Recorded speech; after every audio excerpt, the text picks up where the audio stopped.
वालेकुम। आज हम बनाने जा रहे हैं चपली कबाब, जिसके लिए मैंने लिया है 1 किलो गोश्त लिया था और ये गाय का बछड़े का गोश्त लिया था मैंने। और उसको जो है मैंने अच्छे तरीके से नमक लगा के और कीमा बना दिया था। साथ में मैंने उसमें पाव चर्बी इस्तेमाल की है। ये देखें, 1 किलो में पाव चर्बी डाल के उसे अच्छे तरीके से ये कीमा बनवा लें।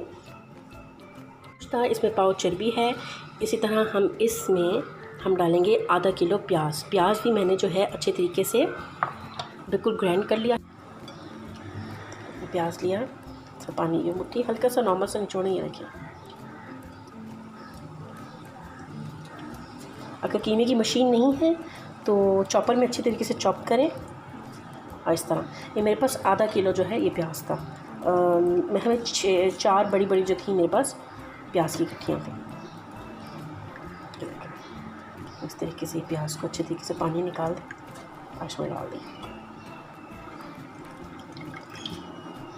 हमारा फिनिश हो गया। अब हम इसके अंदर डालेंगे, ये देखें, अब हमने लिए हरी मिर्चें। मेरे पास कोई 15 हरी मिर्चें थी, मैंने इसका पेस्ट बना लिया। मतलब 3 टेबलस्पून हरी मिर्चों का पेस्ट ले लें और उसमें एक पूरा लहसुन लेके उसे ग्राइंड कर दें। ये देखिए, लहसुन भी इसके अंदर ही है, एक पूरा लहसुन। और ये मेरे पास जो है अनारदाना है 3 टेबलस्पून। मैंने अनारदाने को अच्छी तरीके से थोड़ा सा दलदल कर दिया है। ये देखिए, मशीन से निकाल लें, आप उसमें नगरी में दलदल कर दें। सो ये इसके अंदर ये है।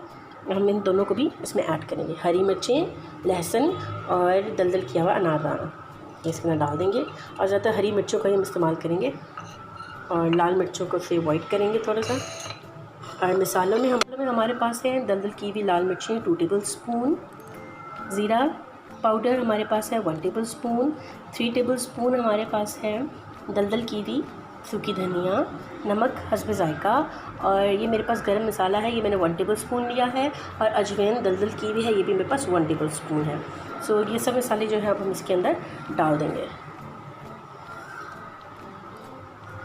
सूखे मसाले भी चले गए और हमने इसे अच्छी तरीके से गूंदना है।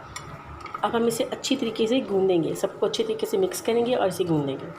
इसे अच्छे तरीके से मिक्स करें, अच्छे तरीके से हाथों से गूंदना पड़ेगा इसे। और बस अच्छे तरीके से आटा गूंदते ना, यानी 15 मिनट्स तो आपने इसको अच्छे तरीके से गूंदना है। ये मैंने मक्की का आटा लिया है 1 कप, 1 कप हमने लिया है मकई का आटा। आराम से आपको मिल जाएगा। असल में चपली कबाब में इस्तेमाल ही मकई का आटा होता है। सो हम ये मकई का आटा इसमें डाल देंगे। और 1 कप मैंने लिया है। आप देख लें, जितनी अच्छे तरीके से ये गूंदा जाता है, ना ज़्यादा सख्त हो और ना ज़्यादा आटा हो उसके अंदर। सो मैंने ये 3 मुट्ठी इसके अंदर ऐड किया है। हम इसे अच्छे तरीके से गूंदेंगे 15 मिनट्स तक। इसे यूँ अच्छे तरीके से अब नीट करते रहें, गूंदते रहें। तो ये देखें कितना अच्छा, ये देखें ये इस तरह हो जाएगा। तो इसके अंदर मैंने जो है 1 अंडे की सफ़ेदी डाली है बस। ये देखें, क्योंकि इस तरह वो ब्राउन हो जाएगा, क्रिस्पी भी हो जाता है। ये देखिए इस तरह हो जाएगा। और अब आप इसे 15 मिनट्स तक अच्छे तरीके से इसे घूमते रहें और इसे 10 मिनट्स के लिए फ्रिज में रख दें। उसके बाद हम इसे फ्राई करेंगे। 20 to 15 मिनट्स जो है ये मैंने फ्रिज में रखा था ऊपर ठंडा करने के लिए। ये देखें, ये जो हो जाएगा फिर से निकलेगा। हम इसमें चने का आटा डालेंगे। अपना चने का आटा हमने डाला इसमें 2 मुट्ठी। देखिए हमारा मसाला बिल्कुल रेडी है। अब हमने बड़े कबाब की, देखें कितना बड़ा पेड़ है, ये फुल साइज़ लेके और इसको अच्छे तरीके से हमने, ये देखिए मैं आपको कबाब बना के दिखाती हूँ।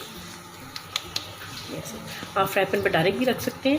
ये देखिए, बस ये आपका कबाब रेडी है। पूरा चपली कबाब का एक कबाब इस तरह यूँ डाल के, ये देखिए ये ऐसे किया आपने। ये हमारा फ्राई पैन बिल्कुल रेडी है। यूँ करके और इसे यूँ फिल कर दें।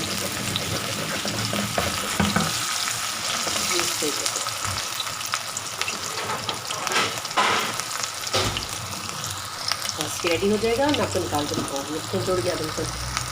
चपली कबाब बना के ऐसे डाल दें और फ्राई पैन को थोड़ा सा टिल्ट कर दें, थोड़ा सा टेढ़ा कर दें ताकि फुल डीप फ्राई हो जाए। हमारे चपली कबाब बिल्कुल रेडी हैं, साथ में सैलेड और साथ में रायता।